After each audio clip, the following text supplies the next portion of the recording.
네, 시청자님 안녕하십니까? 조경재입니다. 오늘 시장 한번 정리해 보도록 하겠습니다. 9월 23일 시장은 하락장이었습니다. 사실 이 전날 녹화 영상에서도 말씀을 드렸지만 홍다그룹에 대한 디폴트적인 부분, 그런 부분들이 다소 악재로 적용이 됐고, 또 그렇지만 최근 눈여겨봐야 될 부분은 뭐냐면 바로 미국 증시도 중국에 대한 기업을 악재적인 이슈를 통해서 미국 증시마저도 흔들릴 수 있다. 그렇기 때문에 글로벌적으로 이제는 쉬는 국가들에 대한 리스크도 조금 대비를 해야 될 필요성이 있다. 그래서 변동성이 지금 커져 있는 상황이다. 이렇게 좀 보시는 게 좋을 것 같습니다. 물론 오늘도 많은 이슈들이 있었습니다. 그 중에서 몇 가지 뉴스를 제가 한번 뽑아봤습니다. 좀 소개를 해드리자면, 제일 먼저 이 백신과 관련된 이슈를 좀 보셔야 되는데, 사실 이 코로나 팬데믹 이후 뭐 진단 키트, 백신, 치료제 많은 이슈들이 있었지만 이런 섹터들은 좀 단기적으로 보시는 게 좋을 것 같습니다. 지금 현재 이 문재인 대통령이 유엔 총회 참석차 미국을 좀 방문 중인데, 지금 현재 이 백신 협력과 관련해서 계약을 좀 체결했다라는 부분이고, 또 mRNA 백신에 대한 뉴스인데, 자, 이런 이슈를 통해서 좀 움직이는 종목들 소개를 해드리자면 팜젠 사이언스, 뭐 휴마시스, 엑세스 바이오, 뭐 유바이오로직스, 골드 퍼시픽과 관련된 몇 종목들이 있습니다. 자, 그런데 우리가 이제 이 시점에서 1차 백신 접종률이 70%, 80%를 다가서는 시점에서 또 단계적으로 백신 방역을 점차 낮추겠다라고 발표가 나오고 또 속보가 나온 상황인데, 우리가 백신 관련주들은 이제는 조금 단기적으로 보시는 게 좋겠다, 중장기적으로 볼 때는 아니다라는 부분 좀 강조를 해드리면서, 또 그 다음으로 이슈가 있었던 게 바로 이 최근 넷플릭스 관련 종목이죠. 자, 이 오징어 게임이라고 하는 드라마가 최근 미국과 또 중국에서 인기가 더해지면서 금일 이 관련된 드라마 제작 섹터들이 좀 상승이 나왔습니다. 하지만 이 드라마를 제작했던 제작사가 상장된 기업이 아니기 때문에 금일 올랐던 이 버키 스튜디오의 경우에는 이정재 배우가 소속되어 있는 지분 대주주의 형태로 조금 이슈를 받아서 상승이 나왔고, 또 그 외적으로 뭐 쇼박스나 또 바른손, 에이스토리 이런 테마들이 많이 올랐는데, 사실 바른손 하면 제가 앞전 캔들 강의 영상에도 좀 올려드렸다시피 단기적인 급등락이 굉장히 심한 종목입니다. 그렇듯 지금 현재는 우리가 이런 넷플릭스 관련 테마들이 중장기적으로 계속해서 상승이 나올 거다, 우상향할 거다 보실 수도 있겠지만, 우선은 단기적인 접근으로 좀 보시는 게 좋을 것 같다, 이렇게 좀 말씀을 드리도록 하겠습니다. 그래서 백신 관련 종목, 넷플릭스 관련 종목들은 조금 단기적인 이슈로 보시는 게 좋을 것 같고, 자, 그렇다면 조금 우리가 길게 볼 수 있는 섹터들이 뭘까 한번 고민을 해보신다면 바로 이 여행 관련주들이겠죠. 최근 이 코로나19가 발생이 되면서 지역 간 이동이 좀 금지가 됐고, 그로 인해서 우리가 해외여행이 다소 제한적인 요소가 많이 있었습니다. 그래서 최근 항공에 관련된 부분들은 이 화물 운임만 좀 할 수가 있었던 부분인데, 최근 이 트래블 버블 여행이라고 하는 부분들이 조금 이슈가 되고 있는데, 자, 이 트래블 버블의 경우에는 신뢰가 되는 국가들끼리 2차 접종까지 완료가 되고 2주가 지난 시점부터는 자가 격리 없이 여행을 할 수 있도록 해주는 부분입니다.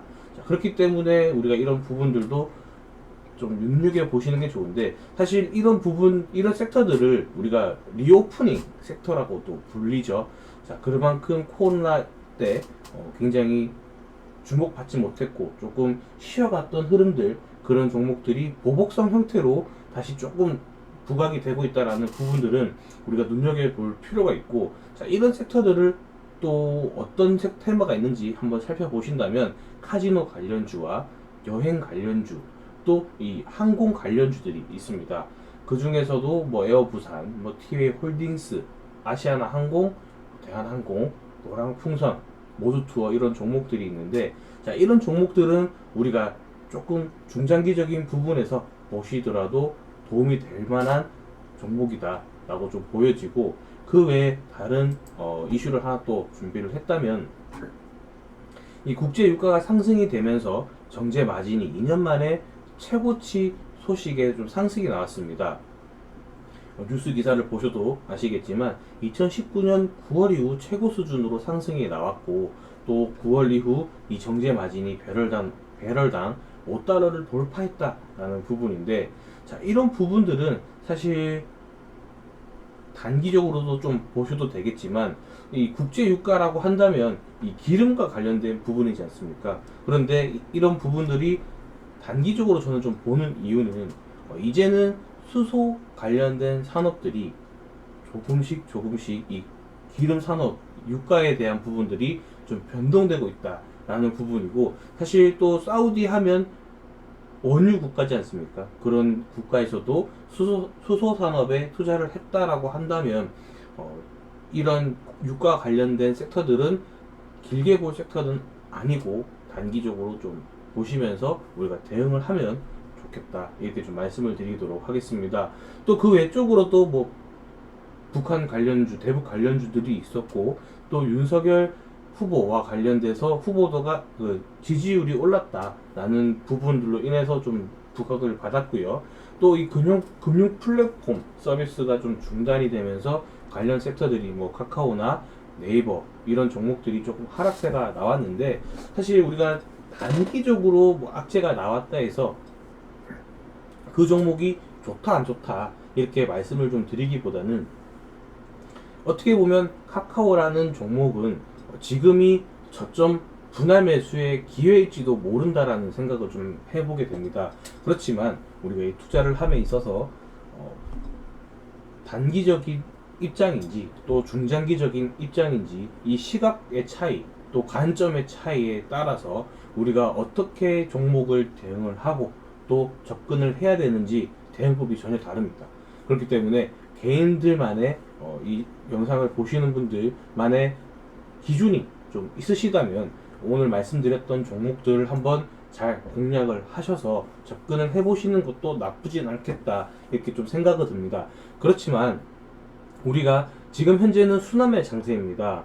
어떠한 종목들, 강한 섹터들이 금일 시장 주도주를 잃었고, 다음 날은 또 다른 섹터들이 시장 주도주를 이루면서 이 순환매 장세가 이어지기 때문에, 단기적으로 보시는다면 손절가를 명확하게 정하셔서 좀 접근을 해보시는 게 좋겠고, 중장기적인 측면이라면 우리가 지지와 저항에 관련된 부분들까지 조금 길게 보시는 게 좋겠습니다. 자, 주말 맞이해서 제가 이 지지와 저항에 대해서 간략하게 또 말씀을 드릴 수 있는 그런 영상을 좀 준비를 해서 오도록 하겠습니다. 자, 금일 많은 종목들, 섹터들이 좀 나왔지만 사실 예측하기는 좀 쉽지는 않았습니다. 그렇지만 우리가 좀 중장기적으로 보는, 저는 이 여행 관련주들이 좀 일반 개인 투자자분들이 접근하시기에 용이성이 좋겠다라는 생각이 들고, 이런 종목들은 사실 지금은 물리더라도 분할매수 몇 분만 더 해준다면 충분히 반등 이후 수익으로 전환될 수 있는 그런 부분의 자리이기 때문에 우리가 좀 매수를 잘하자, 비중 관리를 잘하자, 이렇게 좀 말씀을 드리면서 마무리하도록 하겠습니다. 감사합니다.